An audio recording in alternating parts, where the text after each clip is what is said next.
నాన్న పెడతాడు. పెట్టయ్యా.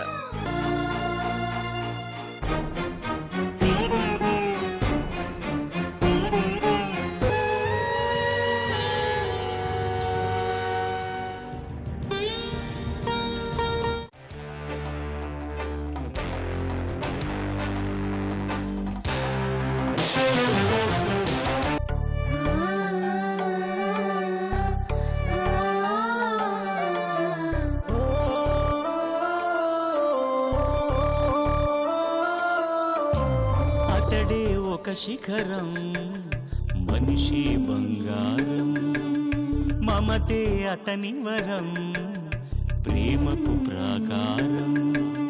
సగము తనువు సదికిచ్చాడు, శిరమున గంగను మోశాడు.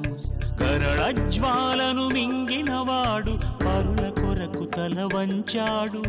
పరమశివుని తలపించాడు. శిఖరం శిఖరం శిఖరం శిఖరం శిఖరం శిఖరం శిఖరం శిఖరం. దేవిదాస్ గారు చెప్పినవన్నీ నిజమైనప్పుడు ఇది కూడా నిజం అవ్వచ్చు కదా. వదినా, జరిగేదాన్ని మనం ఆపలేం కదా. తెలుసు, జరిగేదాన్ని మనం ఎలాగో ఆపలేం. కనీసం వాళ్ళని ఇంట్లోంచి వెళ్లకుండా కూడా ఆపలేకపోయాం. అదే నా బాధ.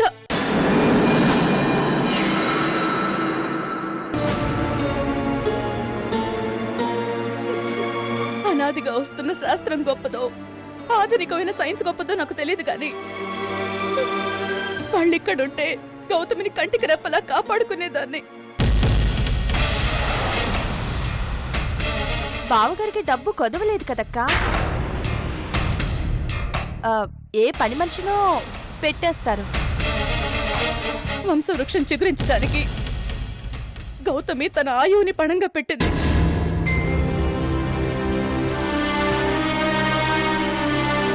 అలాంటి గౌతమిని మనం జాగ్రత్తగా చూసుకోవాలి గాని ఎవరు పనుళ్ళు కాదమ్మా. ఊరెళ్ళినప్పుడు ఊరుకొని ఇప్పుడు ఉసూరమంటే ఏం లాభం అక్క?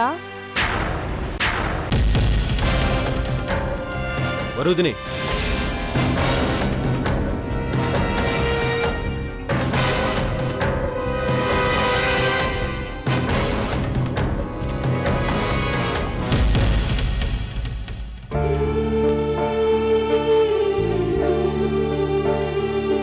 సారీ వదినా.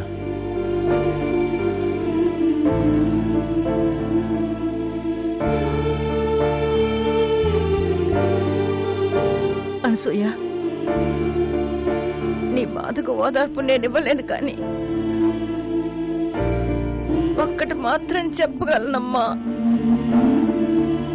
గౌతమి బిడ్డతో వస్తే మన ఇంటికి గొప్ప ఇల్లాలవుతుంది. లేదా బిడ్డనే పంపిస్తే మన వంశానికి గొప్ప ఇలవేల్పవుతుంది.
ఒరే, ఏమిట్రా నువ్వు కూడా చిన్నపిల్లలాగా? చిన్నపిల్లాడిగా ఆగిపోయి ఉంటే బాగుండేదమ్మా. వాళ్ళకి ఆ వయసులో చావు గురించి పూర్తిగా తెలియదు. తన కళ్ళ ముందు తిరిగే మనుషులు చనిపోయినా ఊరెళ్ళారు, ఎప్పటికైనా తిరిగి వస్తారనుకుంటారు.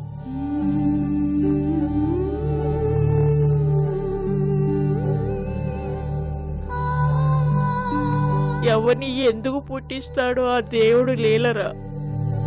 ఒరే రావయ్య, నువ్వు బాధపడుకురా. ఏం చేయమంటావమ్మా? నా అంత దురదృష్టవంతుడు ఈ భూమి మీద ఉండడు. నాకు కొడుకుంటే తలకొరువు పెట్టేవాడు. ముగ్గురు ఆడపిల్లలు అయిపోయారు.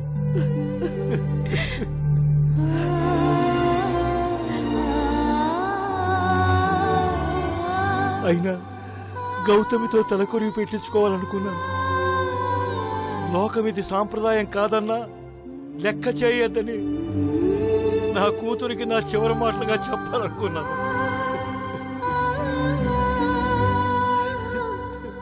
ఈ చేతులతో కట్టుకున్న భార్యను కాటికి పంపాను. ఇప్పుడు నా కూతుర్ని పంపించాలి.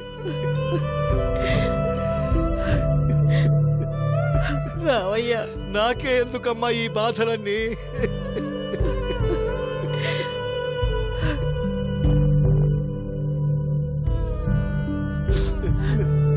ఒరే రామయ్య, ఇవన్నీ చూస్తూ నేను బ్రతకట్లేదా?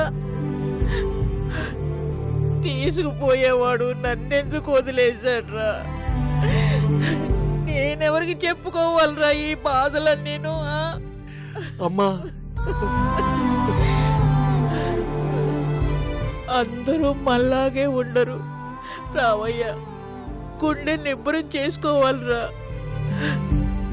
ఇంకా నీకు 2 ఆడపిల్లలున్నారు. అందులో చిన్నదానికి ఇంకా పెళ్లి చెయ్యాలి. జాతకాలు ముందే తెలుసుకోవటం మనుషులకు మంచిది కాదమ్మా. మనకేమీ తెలియకుండా చెడు జరిగిపోయినా ఆ క్షణమే బాధపడతాం. ఒరే, జాతకం అంటేనే ఆశ. తమ బతుకుల్లో మంచి రోజులు ఎప్పుడొస్తాయో తెలుసుకోవాలని జాతకాలు నమ్మని వాళ్ళకు కూడా ఉంటుందిరా. అల్లుడు గారు జాతకాలని నమ్మటం లేదు కదమ్మా. అయినా గౌతమిని దూరంగా తీసుకెళ్లొద్దు. ఈ కొద్ది నెలలైనా నా కూతుర్ని నా దగ్గర ఉంచమని చేతులు పట్టుకుని బ్రతిమలాడాలనుకున్నాను. కనీసం ఇంట్లో కూడా రాలేదమ్మా. ఒరే, మనకి ముందుగా నిజం తెలిసినా ఎందుకు చెప్పలేదని అబ్బాయి బాధరా. మనవరాలను తీసుకెళ్ళింది దాన్ని ఈ కొద్ది రోజులైనా మనందరి ఏడుపులకి దూరంగా ఉంచుదామనిరా.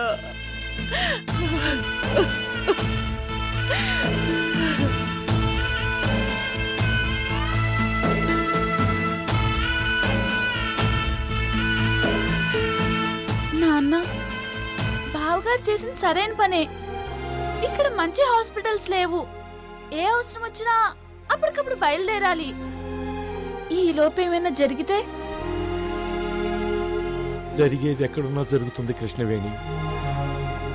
నేను అలా అనుకోవడం లేదు నాన్న. అమ్మ విషయం తెలిసి కూడా నువ్వు ఈ మాట అంటున్నావా? అవునులే, నువ్వు చదువుకుంటున్నావు కదా. ఈ మాటలు మీ అక్క గౌతమికి చెప్పుంటే ఇదంతా జరిగేది కాదు కదా. బావగారి మాటల్ని మీరు నమ్మటం లేదు. నేను చిన్నదాన్ని, నా మాటలు మీరు నమ్ముతారా? అక్క నమ్ముతుందా? గౌతమి కూడా చదువుకుంది కృష్ణవేణి.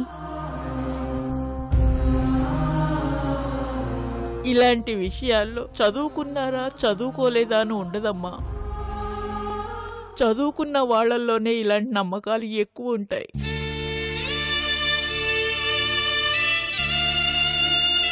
నాకు అక్క తిరిగొస్తుందని నమ్మకం ఉంది నాయనమ్మ. అందరూ కోరుకునేది అదేనమ్మా. ఇంతకు ముందు అశుభాలు జరిగాయి కాబట్టి మన భయాలు మనకుంటాయి.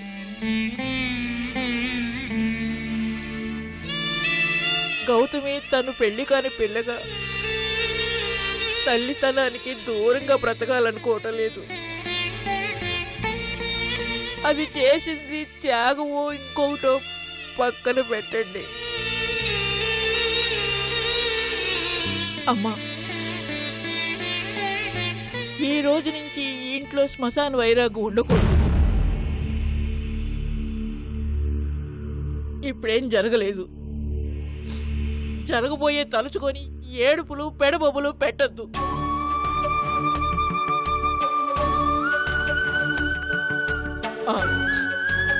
వెళ్ళి పడుకోండి.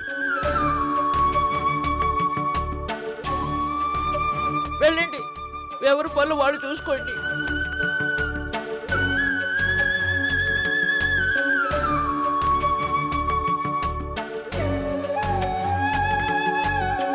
ఒరే రావయ్య, ఈ ఇంటికి పెద్ద దిక్కు నువ్వు. నీకేమన్నా జరిగితే ఇక ఈ ఇంట్లో ఎవ్వరు కోలుకోలేరు. అది మర్చిపోక నాయనా. లే నాయనా, అన్నం తిని పెద్దలాడి పడుకో.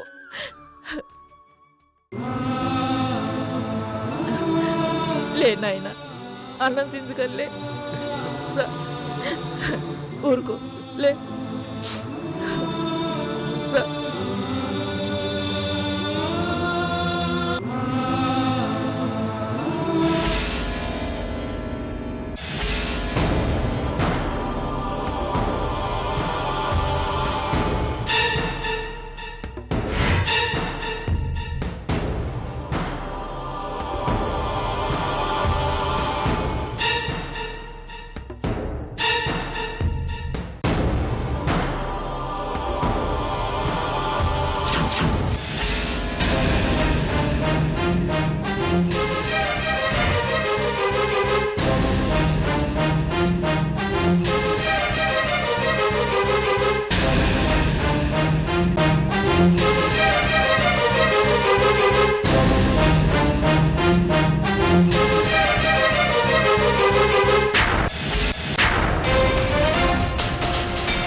ఏంటి ఆట మధ్యలోనే ఆగిపోయిందేంటా అని ఆలోచిస్తున్నావా?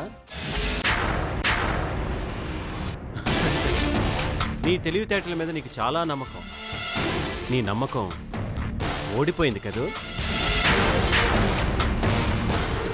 గెలిచాను గెలిచాను అని ఎగిరేదానివిగా, ఇప్పుడేమంటావు? ఇప్పుడు మాత్రం ఏమైందని? కళ్ళ ముందు లేనంత మాత్రాన చావు నుంచి తప్పించుకున్నట్టు కాదుగా. కింద పడ్డా పై చేయి నీదే అంటావు. పిచ్చి విజయ్, గౌతమిని నేను చంపాల్సిన అవసరం లేకుండా ఆ దేవుడే తీసుకెళ్లిపోతున్నాడు. అదెలాగూ పోతుంది. కాపాడుకుంటాను అనే నమ్మకంతో మా అన్నయ్య మా వదిన్ని దూరంగా తీసుకువెళ్ళాడు. ఆయన నీకన్నా తెలివిగలవాడు వరుదిని. అందుకే ఎవరి ప్రయత్నాలకి అందనంత దూరంగా, చివరికి కన్న తల్లికి కూడా తెలియని చోటకి తీసుకువెళ్ళాడు. తిరిగొస్తాడు. ఆ దేవుడి మీద గెలిచి మా వదిన్ని తీసుకొస్తాడు. ఈ ఇంటి వారసుని తీసుకొస్తాడు. గౌతమి బతకదు. ఒకవేళ అది బతికినా నేను బతకనివ్వను. దాని అదృష్టం బాగుండి ముందే పోయిందనుకో, బిడ్డ నా చేతుల్లో పోతుంది. కాకపోతే కొంచెం టైం పడుతుందంతే.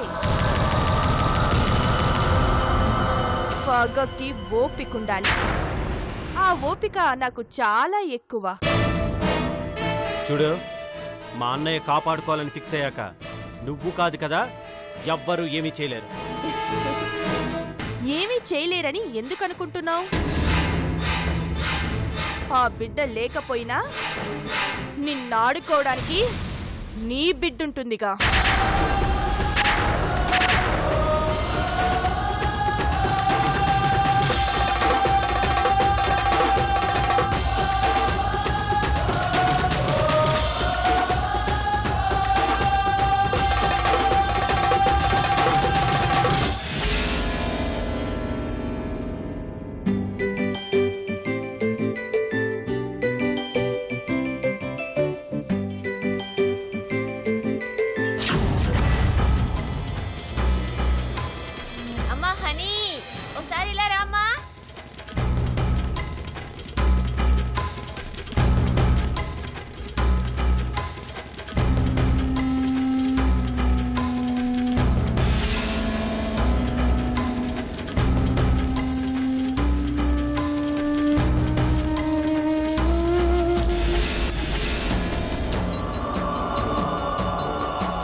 ఎవరు బాబు?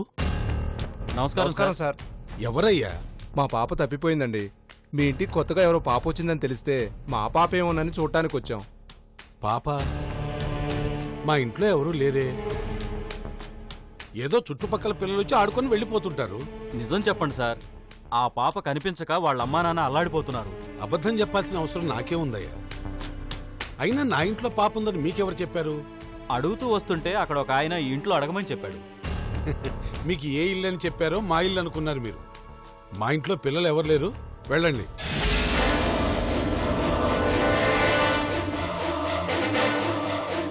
వెళ్ళండి.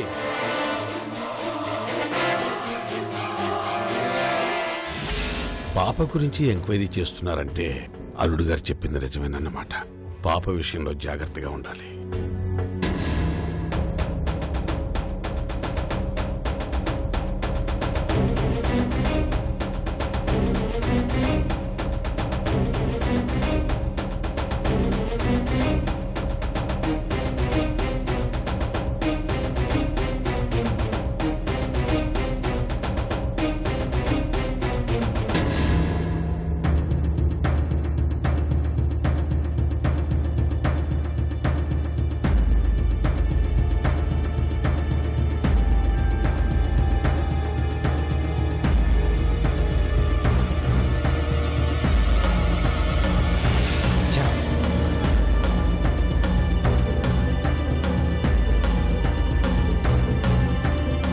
మొదటితో వీడికి అనుమానం వచ్చినట్టుంది. అందుకే ఫోన్ స్విచ్ ఆఫ్ చేశాడు.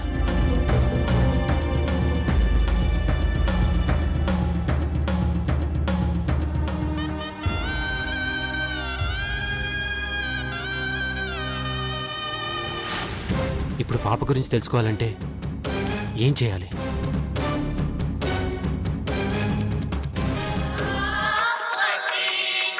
హలో, ఎవరు మాట్లాడరేంటి?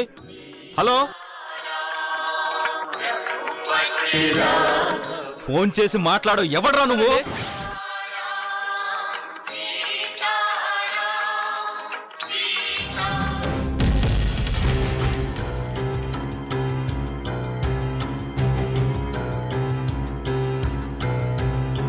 ప్రేయర్ వస్తుంది అంటే ఆ పిల్లలతో ప్రార్థన చేస్తున్నాడా? అది బడైనా కావాలి, లేదంటే ఏదైనా అనాథాశ్రమాన్నా కావాలి.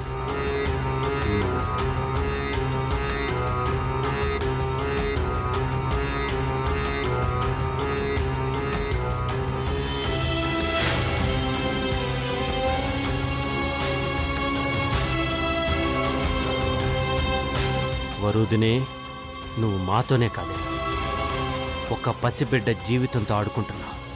నీలో కరుణ, జాలి లాంటి మనుషులకుండే లక్షణాలు ఏవీ లేవు. నా పాప నాకు దొరకాలి, అప్పుడు చూస్తావే విజయ్ అంటే ఏంటి.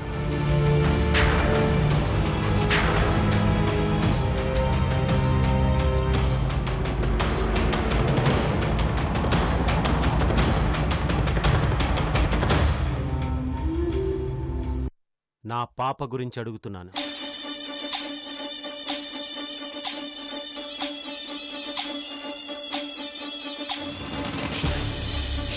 పండునివ్వగలను, పాపని కాదు.